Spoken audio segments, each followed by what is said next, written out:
बाबर आजम फिर से फ्लॉप हो गए हैं। 14 टेस्ट मैचेस में अब उनकी एवरेज सिर्फ 23 की है 2022 दिसंबर के बाद से।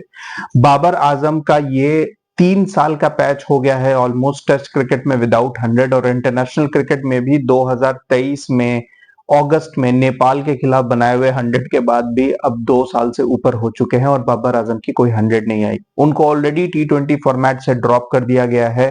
ओडीआई फॉर्मेट में भी पिछले कुछ टाइम से उनका फॉर्म अच्छा नहीं चल रहा और अब टेस्ट क्रिकेट में लगातार उनकी डिक्लाइन आने के बाद उन्हें टेस्ट क्रिकेट से भी ड्रॉप करने की बातें शुरू हो गई हैं। आपको याद हो पिछले साल बर्थडे के दिन बाबर आजम को टीम से ड्रॉप कर दिया गया था इंग्लैंड के खिलाफ पहला टेस्ट मैच हारने के बाद और उसके बाद पाकिस्तान ने वो दोनों टेस्ट मैचेस जीते थे जिसमें बाबर आजम नहीं थे। फिर बाबर आजम को टीम में वापस लाया गया without any domestic cricket, without any form, without any performance, क्योंकि पाकिस्तान ऐसा मानता है कि बाबर आजम ब्रैडमैन से भी बड़ा बैट्समैन है।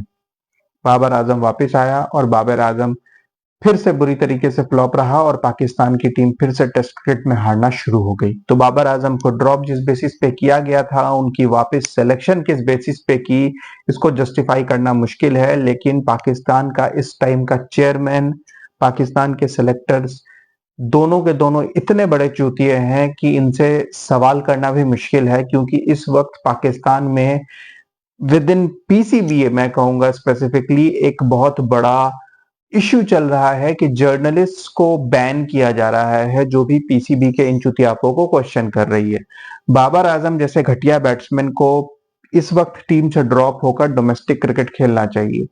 अब उनके पास एक रेफरेंस पॉइंट ये हो गया है कि विराट कोहली भी 3 साल तक 100 नहीं बना रहे थे, विराट कोहली की भी फॉर्म नहीं थी, तो उनको तो इंडियन क्रिकेट टीम ने सपोर्ट किया था, उनको बीसीसीआई ने सपोर्ट किया था, कोच ने सपोर्ट किया था, तो बाबर आजम के साथ ऐसा क्यों नहीं किया जा रहा। तो मैं यहाँ पर आपको बताना चाहता हूँ कि विराट कोहली के साथ जब ये फॉर्म गई, उनकी जो ये इश्यूज आए, ये 2020 से शुरू हुआ। 2019 के नवंबर तक उनके 100 आए थे। 2020 से लेकर 2022 का वो फेज, ये 3 साल का फेज जिसमें 100 नहीं आए थे, उसमें 2020 ऑलमोस्ट पूरा का पूरा साल कोविड के कारण क्रिकेट हुआ ही नहीं था। 2020 में जनवरी में एक सीरीज हुई थी, ओडीआई सीरीज, आई थिंक उसमें Virat Kohli player of the tournament थे, क्योंकि शायद 3 मैचेस की ही थी, तो प्लेयर ऑफ द सीरीज थे रादर। और उसके बाद से कोई क्रिकेट नहीं हुई थी उस पूरे 6-8 महीने तक। और उस 6-8 महीने के बाद जब क्रिकेट स्टार्ट हुई तो बॉर्डर गवास्कर ट्रॉफी इंडिया की पहली टेस्ट सीरीज थी जिसका एक टेस्ट खेलकर विराट कोहली चले गए थे। उसके बाद 2 साल का एक फेज आया जिसमें कि विराट कोहली के कोई रन नहीं आए, कैप्टेंसी चली गई, टीम से ड्रॉप होने की बातें हो गई, T20 फॉर्मेट में भी इंडिया टीम पाकिस्तान से हार गई, बहुत सारे इश्यूज आए। लेकिन फिर इवेंचुअली 2022 के एंड से फिर विराट कोहली के 100 आने शुरू हो गए और उनको वापस जो कहते हैं टीम में जगह मिल गई। कुछ दिन के बाद फिर T20 में इवेंचुअली वो रिटायर हो ही गए और अब टेस्ट क्रिकेट से भी उनको रिटायर कर दिया गया है। तो अब ओवरऑल सिनारियो को अगर देखा जाए तो ये फेज आने से पहले जो पुराने अचीवमेंट्स हैं ये काइंड ऑफ आपको कुछ दिन तक सपोर्ट देते हैं, जो विराट कोहली के साथ भी हुआ कि जब ये फेज आया। और वो 3 साल का फेज टेक्निकली 3 साल है लेकिन था 2 ही साल, क्योंकि जैसा मैंने बताया 1 साल कोविड के कारण क्रिकेट नहीं हुआ था। लेकिन बाबर आजम के साथ ऐसा कुछ भी नहीं है। बाबर आजम के साथ जब ये फेज आया है उसके बाद से पाकिस्तान कंटिन्यूसली क्रिकेट खेल रहा है और कंटिन्यूसली वो क्रिकेट डिक्लाइन पे है।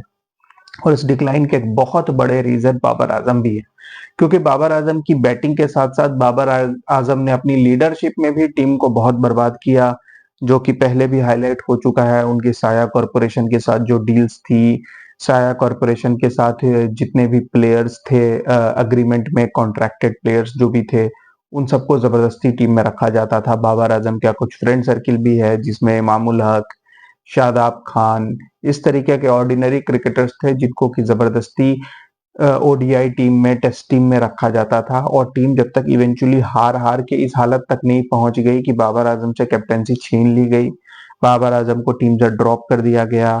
बाबर आजम अब मैंने बताया जैसे आपको कि टेस्ट टीम से भी ड्रॉप हुए, अब कैप्टेंसी चेंज हुई, सिलेक्शन चेंज हुआ, तो अब जाकर के पाकिस्तान की टीम इवेंचुअली कुछ कॉम्पिटिटिव स्टेट तक पहुंचने की कोशिश कर रही है। एशिया कप में एक नई टीम थी पाकिस्तान की जिसमें कि बाबर, रिजवान दोनों को बाहर किया गया था। अभी भी टेस्ट मैच में पाकिस्तान की पोजीशन ठीक ठाक है, 313 रन बना लिए हैं डे वन पे, जो कि पाकिस्तान के स्टैंडर्ड से काफी है।